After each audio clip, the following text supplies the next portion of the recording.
The National Weather Service in Paducah has issued a severe thunderstorm warning for northwestern Union County, Illinois, central Jackson County, Illinois, northeastern Bollinger County, Missouri, southeastern Perry County, Missouri, northwestern Cape Girardeau County, Missouri, until 5:30 p.m. At 4:50 p.m., a severe thunderstorm was located near Perryville, moving east at 60 miles per hour. Expected hazards include 60 miles per hour wind gusts. This is a radar-indicated threat. The following impacts are expected. Expect damage to roofs, siding, and trees.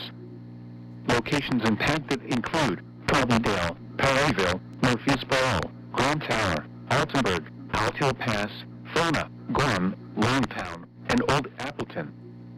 This includes Interstate 55 between mile markers 114 and 133. Repeating, a severe thunderstorm warning has been issued until 5:30 p.m. for the following counties in Illinois, Jackson and Union, and the following counties in Missouri, Bollinger, Cape Girardeau, and Perry.